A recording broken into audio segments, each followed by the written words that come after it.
Qualifications. The basic types of qualifications for hard money loans. Equity position. If you currently own the property and your loan to value ratio is low, and typically the private investor will lend 65% of the fair market value. If you're purchasing a property and looking for a hard money loan, investors will typically lend on one of three bases. 1. 65% of the fair market value. 2. 65% of the after repaired value of the property. And 3. 65% of the contract price. So if the contract price is $100,000, then they'll give you a loan up to 65%, which is $65,000. Credit requirements. In most cases, personal credit is not an issue with private investors. However, there can be certain situations where they might look into it in more detail. For example, if you had a current bankruptcy, court-ordered demands or judgments, they will take this into consideration more and have this a determining factor whether or not they will give you a loan based on your credit because of these items. But if you have credit that's not so good, a few late payments, or even delinquent or collections, typically it's not an issue for credit. Income. Investors are not really looking so much at income when they're lending on hard money loans. They realize that investors in these situations of purchasing properties or fixing and flipping are using this tool of a hard money loan to make money. So income is not so much a determining factor whether or not they will lend you the money for a hard money loan. More importantly, assets can be a more driving factor whether or not the lender will give you the necessary funds to accomplish this transaction. Assets. Now, assets play a bigger role in hard money lending. One, because they explain to the investor that you have enough what they call skin in the game to accomplish this project. You need to show some kind of capital to get into the property, even though they might lend you 65% a fair market value, and let's say you're purchasing it at a lower amount than what the value is on the market. They still want to see that you have the capacity to, 1, come in with a down payment, 2, cover your closing costs, and 3, to be able to cover any kind of repairs and rehab that you're planning on making in the property in order for you to sell it and make a profit later on down the line. Value. Value is a key element in hard money lending. Why?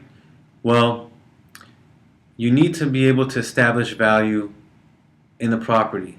Showing that the property has value is showing that you're doing your due diligence or you've done your homework and you know your market or you know the area that you're trying to invest in.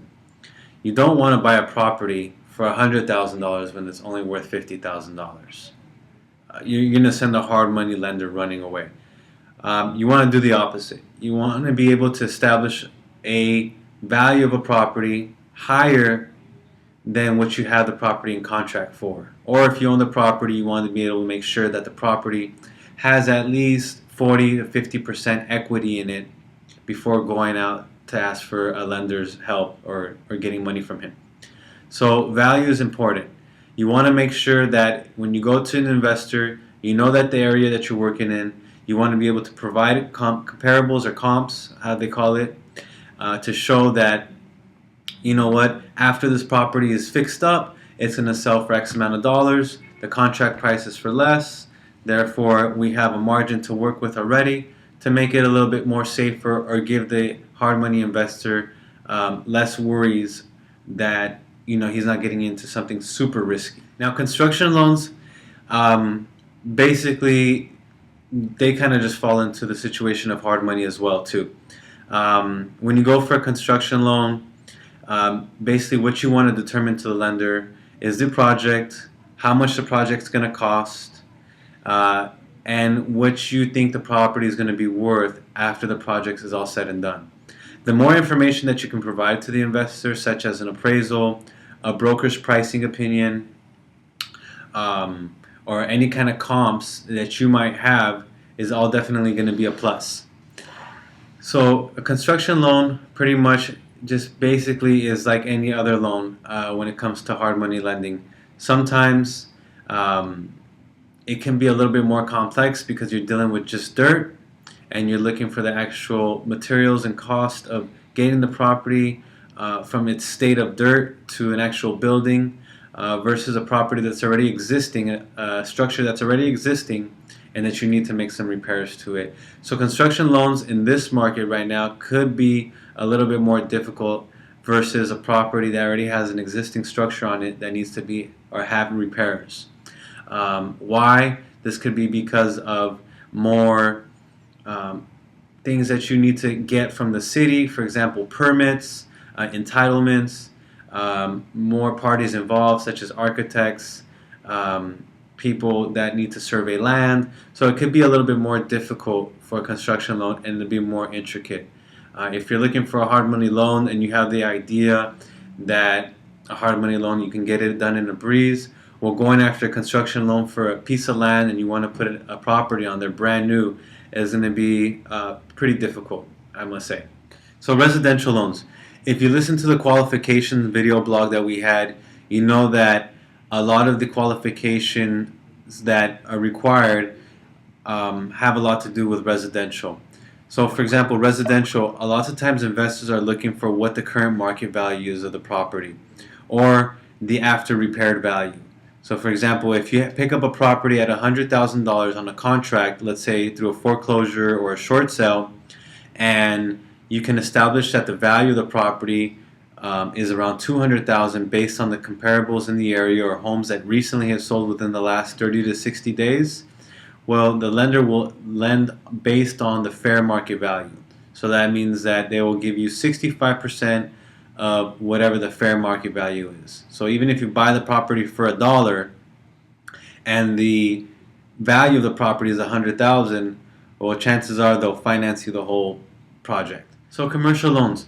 Commercial loans are something that hard money lenders like to invest in. Typically, these type of hard money lenders are a little bit more seasoned in the game. They've graduated from lending in residential and now they're looking for more intricate or complex situations, and commercial lending is to that nature or can be to that nature. In a commercial situation, you're dealing with tenants usually, or you're dealing with an owner operator. So it's not just determining the value of the actual structure itself, but also the business and what kind of business it's generating. For example, if it's a shopping center, then you would want to establish or present to the investor of how much rents are being taken in, how many expenses, how much are the expenses to the property on an annual basis. Expenses can be taxes, insurance, so on and so forth.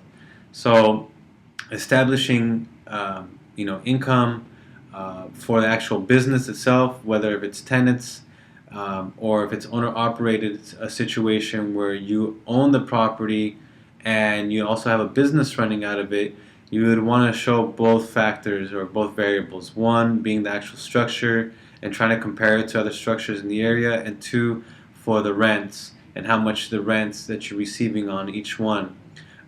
You would want to show the loan, what kind of loan you have on it, and also what kind of rents that are going in the area. So if you're renting below market value, you can always show that as room for potential.